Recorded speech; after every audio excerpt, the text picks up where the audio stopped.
Welcome to the Thinkers and Doers podcast, where we hear from the leading thinkers and doers shaping the world around us. I am your host, Luke Graham, and today I'm joined by none other than retired US Navy SEAL come entrepreneur, Jonathan Wilson. Jonathan and I discuss his career in the military, corporate sector, not-for-profit, and then startup scene, including the leadership lessons he drew from each, and the North Star that kept redirecting him continuously back to the service of others. Now, a quick friendly little heads up that this episode contains references to mental health challenges not only experienced by veterans, but also the wider global community.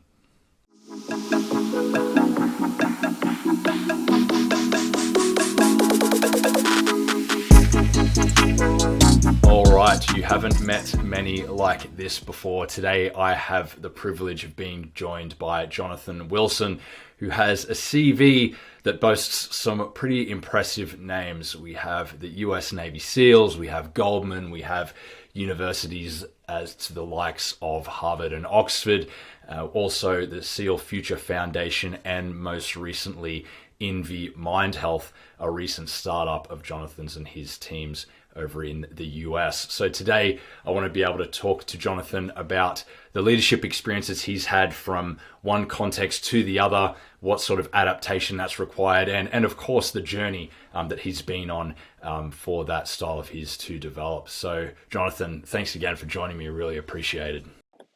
Absolutely. Good to see you.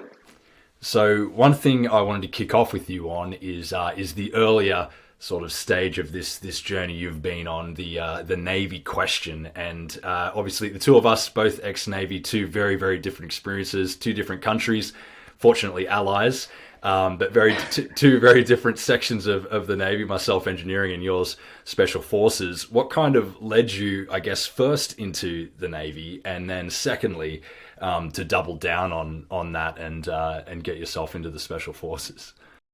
Yeah. Well, for me, I knew I was going to be in the military. My father was in the Army, so I thought I was going to do the Army, and didn't know quite what at that time. Back then, there was a couple of Chuck Norris movies, Delta Force, so that caught my attention. Not too many Navy SEAL books or movies back there, and I know that's different today. We got Chris Pratt playing movies of us, and every other movie that comes out has a Navy SEAL in it. But, I guess what was that? 20 some odd years ago, there was no books out there. There was a couple from Vietnam. And again, I had no idea what Navy SEALs were. So the story, and it's a funny one, or I think it is, I was in high school. My dad was stationed overseas at the time. We lived in Tennessee in the United States. And he calls me up because there was no email back then. It says, "Hey, son, you're coming to visit me in Saudi Arabia." Now, I had my first girlfriend at the time, and I had no desire to go see my father. I had no desire to go overseas. I just wanted to hang out with my girlfriend over that summer. I lost that battle. Got on a plane, flew all the way to Saudi Arabia, and it changed my life. I'm grateful for that. For the first few days, I acted like a stubborn teenager, ignored my father, was showing how upset I was at him in the car ride into base.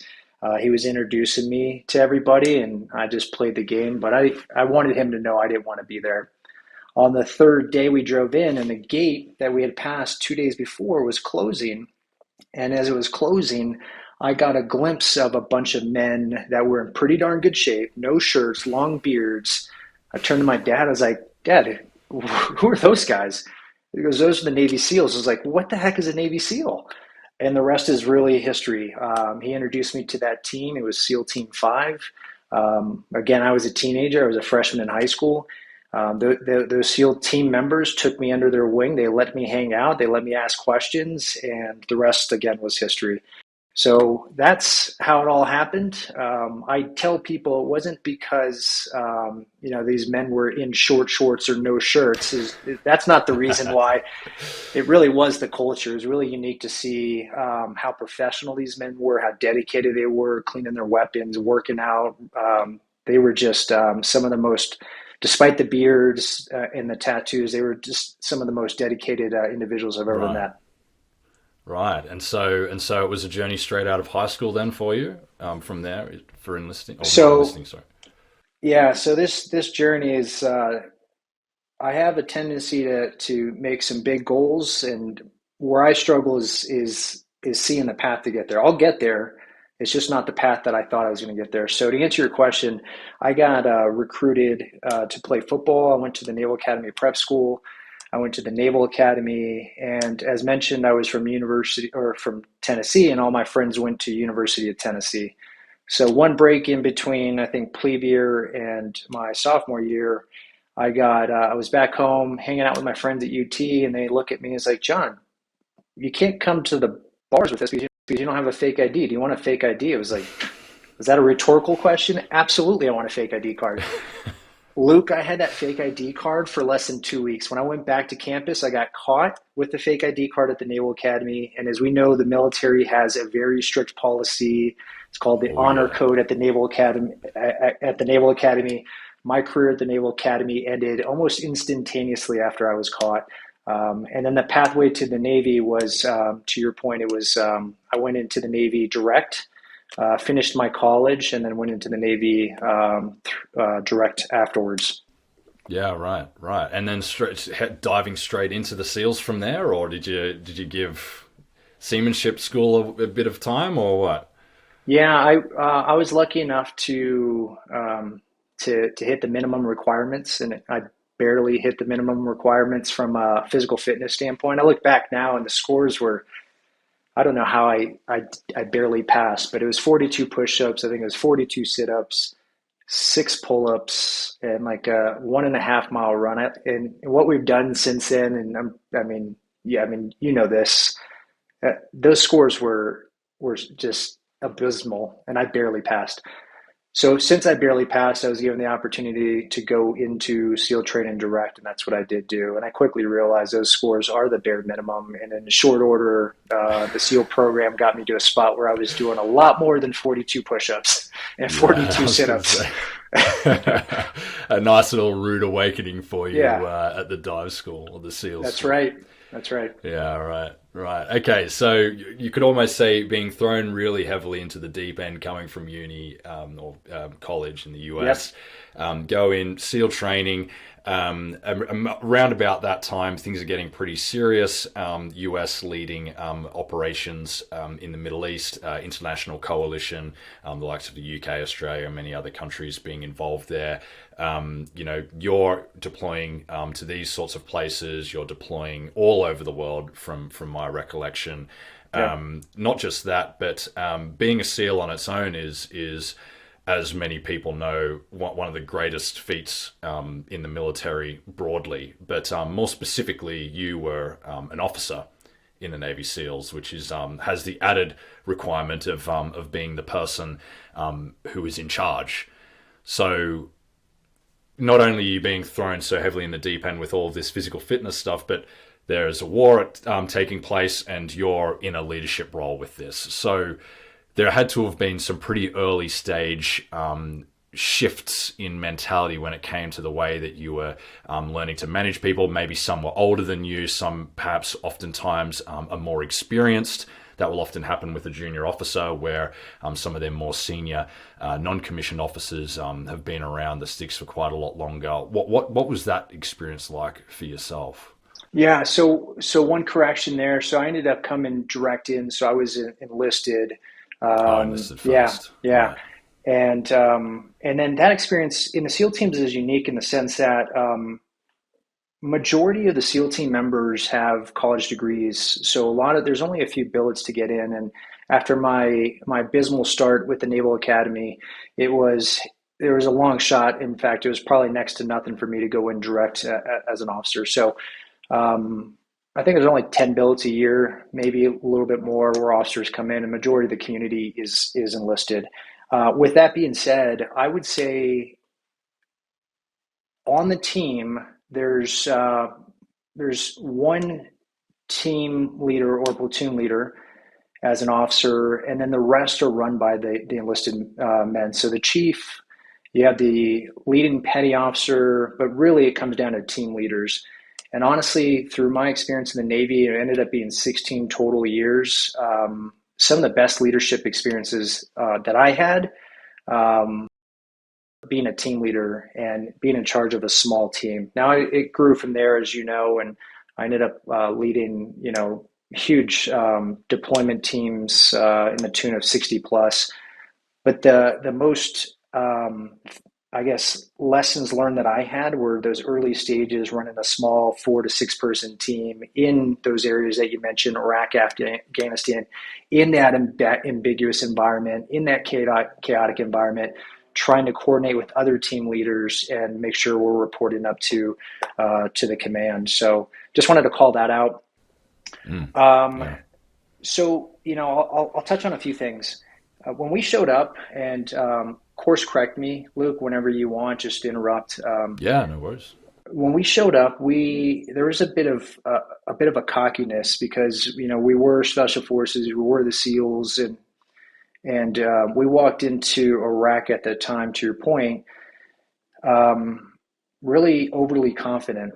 And prior to you and I hopping on, I made the comment that we got, everybody has a plan until you get kicked in the teeth or punched in the teeth. The old Mike Tyson quote. We got Yeah. punched in the teeth. Like we lost a lot of teeth. We were arrogant. There was ignorance.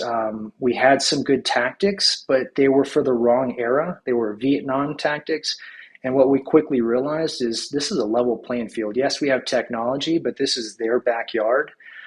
Yes, we have tactics, but they're 30, 40 years old in some cases, and they're not relevant here. And we had to take a step back and really assess what was going on. Um, we lost a lot of men, unfortunately, because of our tactics, but we were mature enough to quickly understand that we have to adapt to this ever changing battlefield. And that's what we ended up doing as leaders. We'd do something that you're familiar with called after action reviews. After every single mission, we get back, and didn't matter what happened on that mission, didn't matter if people got hurt, didn't matter how long it was, Luke. Like the first thing we would do, we wouldn't even take our gear off. We'd walk into the ready room and we would debrief what happened.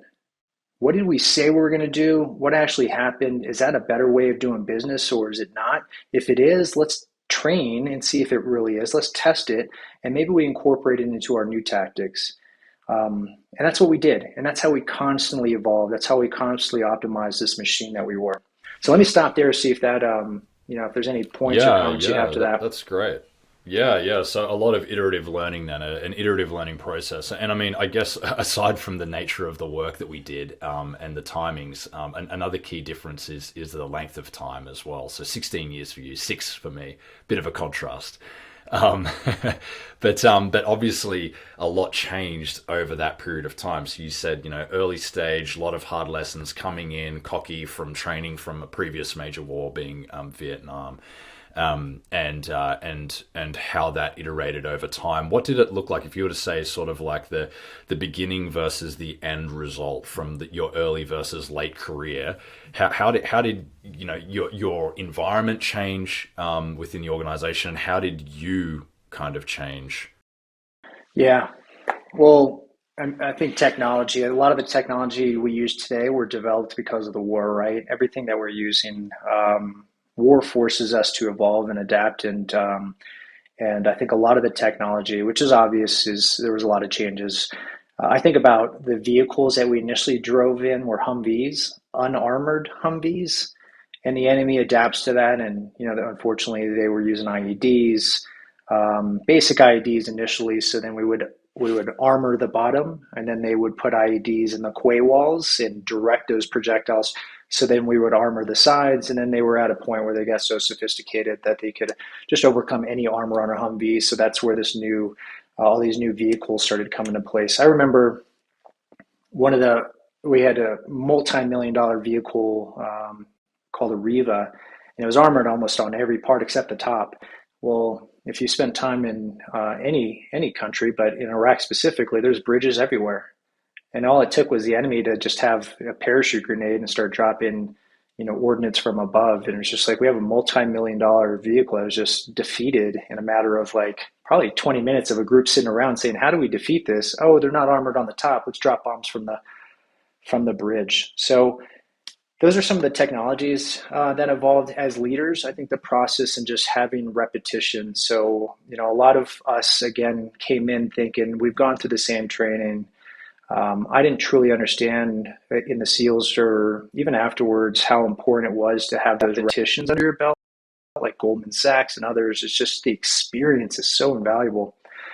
And that's what allowed us to develop what we call intuition or gut feeling. Is like, no, that's thousands of reps under your belt telling you, wait a second, something's off right now. Let's take a knee on this battlefield. And why is the hair on the back of my neck standing up? Those are reps. That's thousands of iterations. So the process got really refined.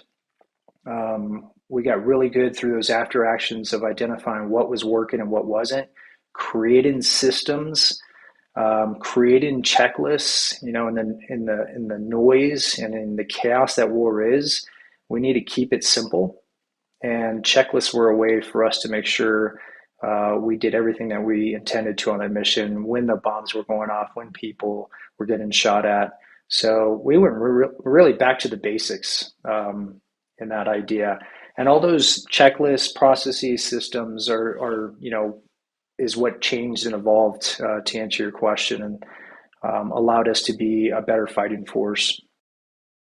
So a lot of extreme experiences, obviously, over that period of time. You do your service. I know there was an intermission at some point in the middle. A lot of my close friends have done that. I've been very tempted. It's a challenge once you get out to stay out.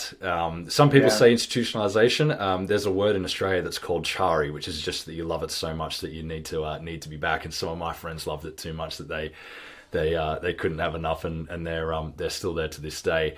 But you have this intermission. You serve the final how many years? So the second stint was just about 5 years. 5, yep. So 11 first time, 5 second time. How long was the intermission? It was just under 2 years. And that was the Goldman era. Yes, right. So tell me about that Goldman era then. What were you able to bring with you to Goldman? What did you have to shed from yourself in order to adapt to this environment? One of the key questions veterans of any color and cut are asked often is how did you reconcile shifting to this environment where you're not working continuously to this major sort of mission or operation in a very real sense? So what was it like over those 2 years? Yeah. So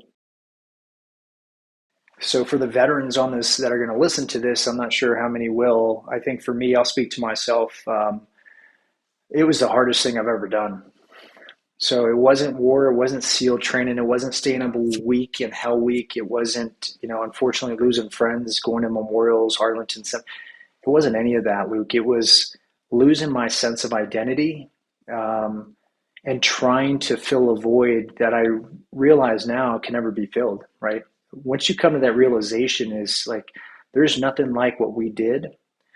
We can take experiences and tactics and, and other tools and techniques from the service and apply it to that. But what I realize now, looking back, is I made the mistake of trying to find another purpose. And Goldman is not that. Trading is not that. Goldman's been great, was great to my family. It was an unbelievable experience. Trading is not my purpose. Making as much money as possible, as crazy as that sounds, and maybe not to you, Luke, having served, it can never be my purpose. Like, I have to find something that I truly believe in, and we'll probably touch on it. The nonprofit was able to help me help others in identifying what their next chapter looks like. So that transition was hard. It was the first time in my life where I went from, peak performer, just accelerated in everything I did, to questioning my worth, questioning if I was cut out to do this, next iteration of the civilian world, if I fit in. And again, observing how I got there, is you left a mission that you had that everybody would bought into and would believe in and would die for. You had teammates that would do anything for you. And now here you are on a trading floor at Goldman Sachs. again, it's hard not to dismiss what those men and women do there. It's a necessary job, and again, they were great to me. But for me, it's just not how I'm wired. I need to serve. I need purpose. I need to be passionate about what I do, and I need teammates that align behind that. So, not quite answering the question, but just wanted to kind of paint the picture. With that said, there's a lot of things that I was able to take from our time in service. Again, keep it simple. Like Wall Street, the markets, it's chaotic, it's unpredictable, right? So how do you create an understanding or a system around that? It's just you go back to the basics. Let's put a process in place. So when the noise does happen or the fog of war does come over you, and you're nervous and you have a big trade, like what did you say you were gonna do? What does your checklist tell you to do when that chaos hits? So those checklists, those procedures, those processes were a lot of what we were able to take from my time in service. Um, I was a little bit older than most of the traders. I was an associate, so I was lucky enough to have my degree and to come in as an associate. But a lot of the traders there, they were younger, and some of the older ones, we'd have multiple dinners, taking clients out. Just being disciplined is the other thing too, is not needing to go out and burn it down every night in New York City, and keeping balance as much as you possibly can in your life, like being disciplined to like the things that you care about. If you're a runner, keep running. Just because you have two dinners that night, maybe you have one glass or no glasses of wine because you're training for a marathon or an ultra marathon or whatever it is. So disciplined. I remember my boss coming to me one day and says, "John, I never have to worry about you not showing up to work." And I looked at him. I'm like, "We're at Goldman Sachs, one of the best investment banks, if not the best investment bank in the world. Are you worried about some of the other associates and traders not coming into Not showing work?" up. Yeah. Um, so that was interesting to me. But discipline, systems, and then for me, having to find purpose, and again, it wasn't at Goldman for me. It was recognizing a huge gap in the veteran transition, and Mm. creating a nonprofit to try to address that gap. That's where I found my purpose. Yeah, so perfect segue. You set yourself up perfectly here. I don't even need to ask. So stint number two, the final 5 years. Yeah, You complete that service. Obviously, you discharge, and that leads us then to the Seal Future Foundation, which is how, or when I should say, you and I crossed paths when you were completing further studies. I believe while in some kind of leadership role with the Seal Future Foundation. So you've hinted at some parts already. Transitions, are notoriously hopeless in many corners of the globe when it comes to ex-military. I believe over in the US, there's a big homelessness problem with American veterans. And not quite homelessness has been raised in Australia, but certainly a big one around mental health. So, give us a bit of an understanding of how Seal Future Foundation came about, what the motivation was behind it, what sort of work you guys were doing there. yeah. Um, well, we started the organization as the SEAL Future Fund, based in New York City. And obviously, we rebranded it the SEAL Future Foundation. The reason why we rebranded it was because I was getting calls. It's like, "Hey, how much can we put on the books with you guys? Are you not a hedge fund?" I'm like, "No, you can put a lot on the books with us, but it's going to be a donation." And I can't tell you how many calls I fielded. So we ended up switching it to the SEAL Future Foundation. As I alluded to earlier, my struggle I thought was unique to me, but as you've just identified, it's not. It's you go from what some describe as an institution, an organization that is really driven by missions. You're surrounded by others that believe in the mission, and then you get out and you got to figure out how to trade on your own, or you become an engineer. There's a lot missing from that, and it's a struggle. What we initially identified was a gap in obviously job placement, like minded organizations and scholarships. So the government's good for veterans in the sense that they've set up some of this. You can do some of these scholarship programs if you serve. They'll give you the GI Bill, is what we call it here, and then they have a top Mm-hmm. off program for Yellow Ribbon. But a lot of these individuals are go getters in the SEAL teams, and they want to shoot for the stars. You mentioned some of the schools that I went to, so a bit of an overachiever. I think that's common in our community. And if you do go to one of those schools, those Yellow Ribbon and GI Bill just don't cover the cost. So I remember doing our first dinner, man, and it was in Greenwich, Connecticut. We had a gentleman hosted at his house, and I thought, holy crap, we're going to crush it. We're on the map now. Greenwich, Connecticut, right outside of New York City, one of the wealthiest, if not the wealthiest county in the United States, Fairfield County. We raised $5,000 at that dinner. It costs more to put on the damn dinner than it. Oh man. Last year, we did an event at Nobu, so sushi joint in Malibu, and there was probably 12 people there, and the organization raised $1 million at that dinner. So Wow. we've come a long Wow. way. Going back to where we started, scholarships, job placement, we started creating communities around the country because we realized we're not trying to be a VFW, if you're familiar with that, the Veterans of Foreign Affairs. They have basically bars around the country that old service members from the Vietnam and other eras go, and you drink. And our view on that was they got part of it right. I think alcohol in some facets In is, Australia, we call that the RSL. yeah. Yeah. So the community aspect we thought they got right, but our mission was a little bit different in the sense that we wanted these men and their families to find their next purpose so that they can continue to serve. So we started creating what we call FOBs, forward operating bases around the United States. So if there's a SEAL and his family moving to Charlotte, North Carolina, great, we're going to create a community. And not just veterans, we need them to integrate into that community, so businessmen and women as well. And then eventually we realized, and it was a kick in the teeth for us, we realized we're missing the most important component of this, and you said it earlier, and that's the wellness or mental health component of this. So for us in Right. 2017, we'd been humming along now for 6 years, placing people in great institutions, a lot at Harvard Business School, Stanford, all over the country, all the brand names overseas as well, in great organizations. So the McKinseys and Blackstone, and there was a SEAL that wanted to be a lead climber in Colorado, so redid our bylaws and gave him a scholarship so that he can get a certifications. Now he's lead climbing organizations in the Rockies, which is amazing. So we were getting it right. And then in 2017, we had a call set up with a really senior SEAL Team 6 member, Monday, I believe.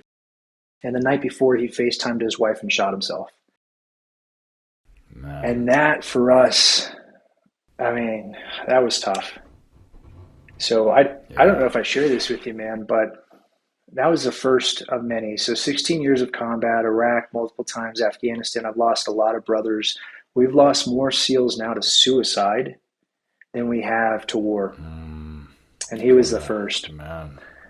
So for us, that's when we took a step back, realized we need these men healthy. We need these men whole. We have some severe injuries, not all of us, but some of us with traumatic brain injury, some with PTSD, some with physical injuries, moral injuries.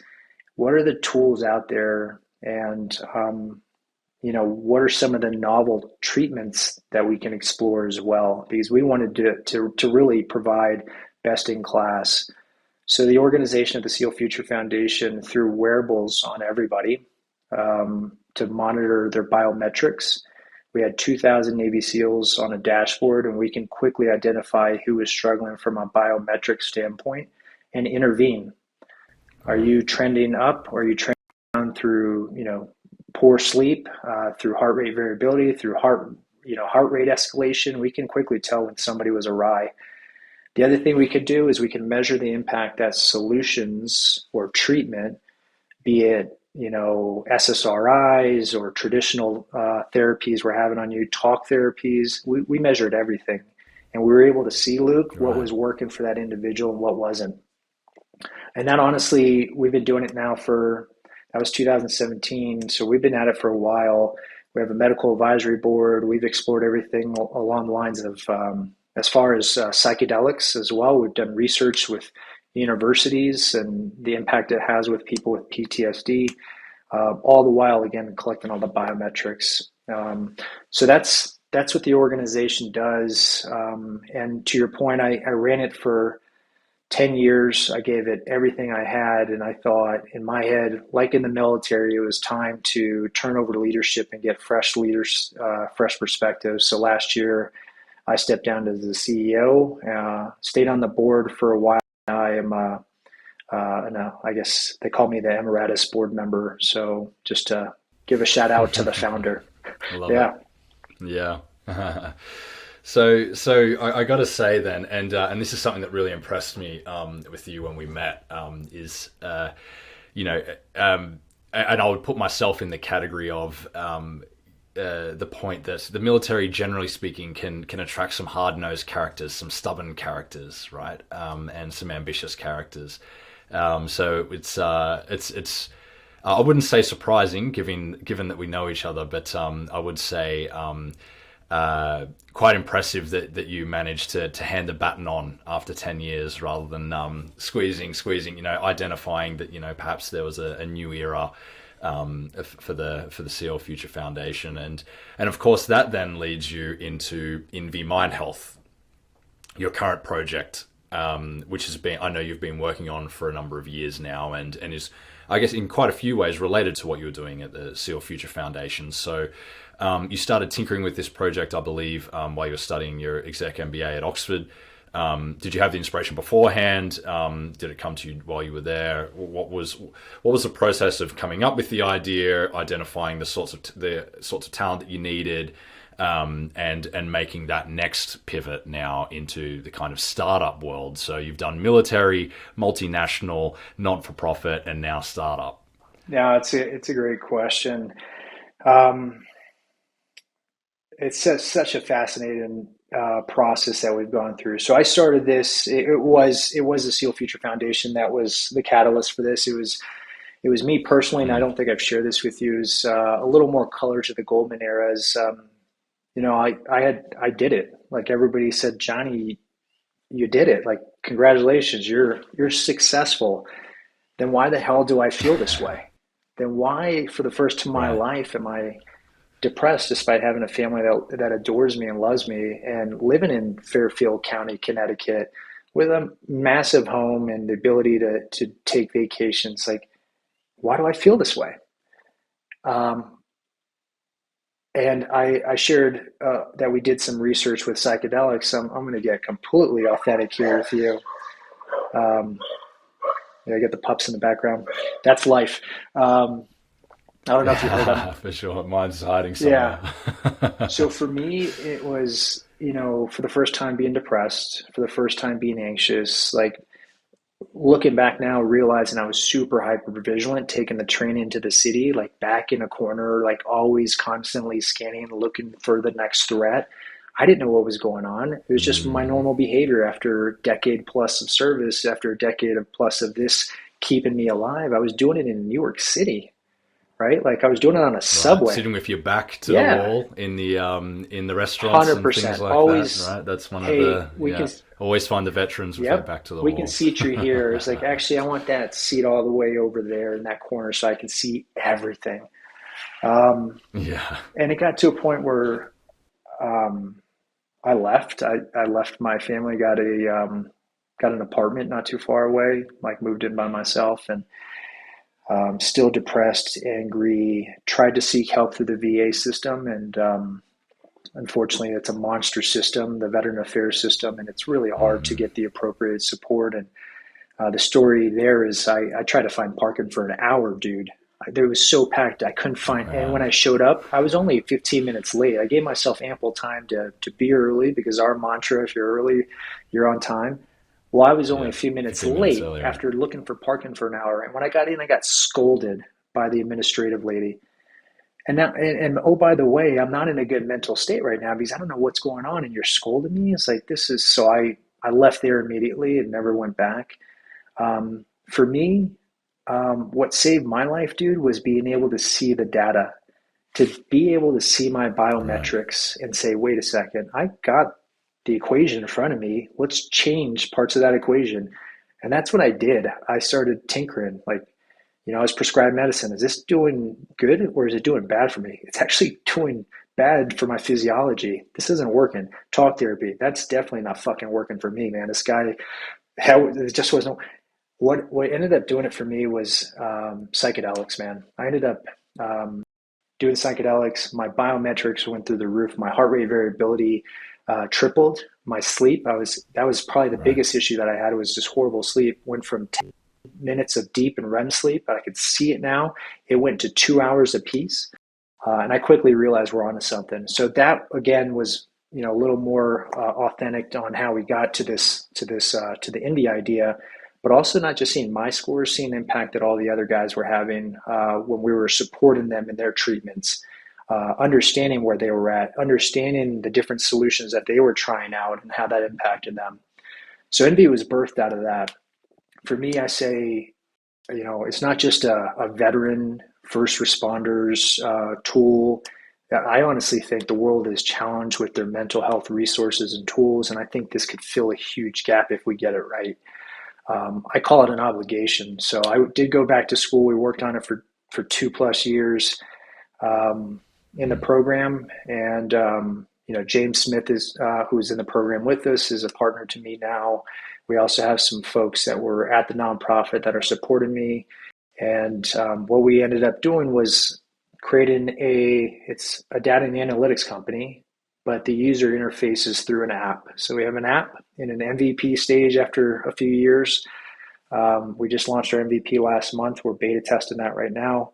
And what we do is we meet you where you're at. It's almost like a Strava for runners. So we're the hub for whatever Mm. device you use.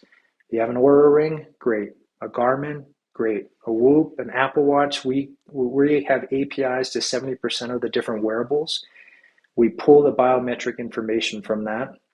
We give you what we call a mind score, which is just a roll up of helps you understand where you're trending. Are you trending up or trending down? And then in time with enough data, we'll be able to provide you with personalized solutions. So there's a billion solutions out there.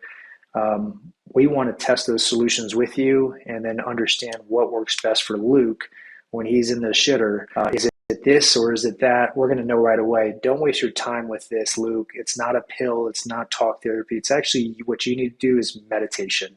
And we're going to measure it all. So Mm. that's what we're doing right now. We're working with a bunch of Navy SEALs, firefighters, police departments.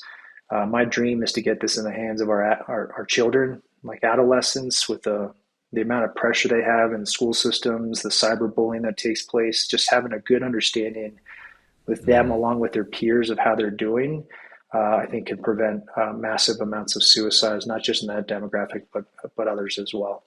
Yeah, yeah, and not only the suicide point, but to reinforce what you're saying before, it's making sure people are getting the right types of therapy or treatment at the right times.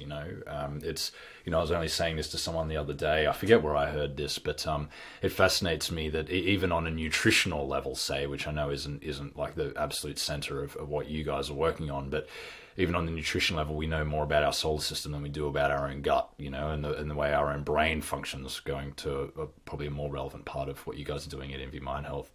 It blows my mind that there's still so much more yet to be, clarified, identified, discovered, all those sorts of things. Yeah, So yeah, it fascinating. blows my mind too. I mean, you think about, you walk into your car and you know instantaneously when something's awry. The diagnostic system tells you you need oil, windshield wiper fluid.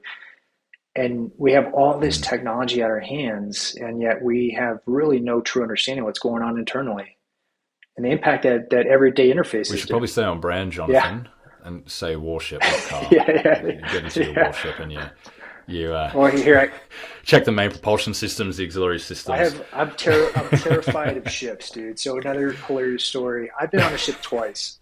I get motion sickness. So one time we're in Iraq, for God's sake. So why would I have Dramamine? And for those that don't know what Dramamine is, it's a motion sickness medicine. But we're in Iraq and we get this mission. We walk into the mission room. They're like, hey, we're going to intercept somebody on a ship. So we're going to take helos out to the Gulf and we're going to land the helos. And I'm starting to sweat because I know, I'm like, oh no, I'm, oh shit. I was like, I hope this mission, They're going to yeah, find me out. I hope this mission doesn't happen. The second those helicopters landed Uh, on that ship, I ran right to the quay wall, started throwing up the whole time I was there. So, yeah, I appreciate you trying to keep me on brand. I'm terrified of ships, man. So I'm going to use the car. Well, fair, fair. Well, I tell you what, Jonathan. I tell you what. I was sick every day. My very first day at sea was off the coast of New Oh yeah, York, believe it or not. On one of our ships, doing some operations with you guys, some training exercises, and I learned at that point that I was seasick. As a young seaman, so trainee sailor, or junior level of a private for those more familiar with the army rank system. And I learnt that day that I was seasick, and I was seasick every day for the years that I was at sea, including in the Gulf, which is actually yeah, quite calm waters compared to the yeah. Indian Ocean or the Atlantic or the Pacific or That's the whatever. worst feeling ever. I mean, everybody that's been seasick knows what we're talking about. Like that, I would rather a lot of other things happen to me, to include broken bones, than me getting seasick. God, yeah, So okay, so INVI Mindhealth, early stage startup, and then boom, this economic shakedown yeah, comes, right? So you've had this career where you've dealt with contingencies for a big part of your adult life, essentially the whole of your adult life. Then you enter the startup world at this point where all of a sudden people are talking about the nature of funding completely changing for early stage and later stage startups and private equity and whatever. How did that then play out for you as far as mental agility, leadership styles, being able to to pivot and those sorts of things under yeah. pressure? So I'm gonna maybe go back in time and share a little story that's relevant here. So a lot of folks ask, like, how do you get through SEAL training? Like, how did you get through it? Like, how did all you and your teammates, and there was of us out of the 216 that made it, and it took us forever to kind of identify how we got there. But we all came to the conclusion that it was just about our willingness to push through anything and give ourselves one option. So I remember looking at the ship and thinking, I get motion sickness. I'm like, shit, if I go out on that ship when we're in SEAL training in San Diego, I'm done. Like my life would be miserable for the next 4 or 5 years, whatever my commitment was. I only have one option. I have to succeed. There's no other options. You give yourself another option, you're going to start going down that path when it gets tough. And I share that with you because, oh boy, has it been tough, right? Like this startup, this bear market's leading into a recession. If we're currently one, we're definitely heading into one. The markets are telling us it's probably going to be a longer tenured one, maybe an 18-month recession. Funding's tighten up. We launched our seed round 2 days before SVB collapsed. It hasn't been ideal, but there's only one option. Like I think about our mission, and my friends, my brothers that have unfortunately gotten to a spot where they had no other option but to take their lives. Our mission is to save people's lives by making the invisible visible, man. There is no other option. So we will prevail. Do I know what that looks like? Absolutely fucking not. I have no idea. But we will prevail because there's only one option, and we are getting creative. We're thinking outside the box. We have users on the platforms. We have contracts. So again, maybe we're slowing down the fundraise, but putting more of our own capital into this, which isn't ideal. But again, at the end of the day, this has to succeed. That's the only option. So I share that story just maybe if that resonates with anybody. You give yourself an out, you're going to take that out at some point. It's just so easy when it gets too hard, and that's probably been the biggest lesson for me. Is I know it's just human nature. If there's an easier path, we're going to take it at some point. Don't give yourself that easier path. Would be my recommendation if anybody cares or is listening on that. A lot of the other battlefield I love it. techniques, like the big one was Colin Powell's 40-70 rule. If you're familiar with that, it's like if you're not, it's a I think great. so. I used it for everything when we were leading on the battlefield. So the 40-70 rule is if you wait to have 70% or more information, You waited too long. The opportunity passed, or in battlefield, people got hurt. Yeah. Yes. 40% or less, Yes. not enough Yeah. information. That's where all the mistakes happen. The sweet spot's at 40. So it's not all the information. It's enough information for you as a leader to make a decision. That's been really relevant in this time because tomorrow, I guarantee, is going to throw us a curveball that none of us predicted. And if we make this big decision, wait until we're fully baked, and here we are, we got all the information, let's make a decision, and then tomorrow happens and something new, that all that time and energy is out the window. So for us, making decisions with limited information, but enough information to know it's relevant, it's moving directionally in the right direction, is another important trait that we pull off the battlefield. And again, that saved our lives. If you wait too long for all the information, people are going to get hurt in war. So let's make a decision. Everything is going to change after you make that decision. Your teammates are going to give you feedback. The market's going to give you feedback. The world's going to give you feedback. Make another decision. Same thing with the startup life, in my opinion. Right. Wow. What a, I reckon that's got to be one of the best ways to conclude. So, Cool. Jonathan, thanks for opening up there and sharing some, pretty awesome and unique perspectives on how to wrestle with uncertainty, how to deal with paradox. And yeah, again, thank you. Yeah, thank you. Good to see you again.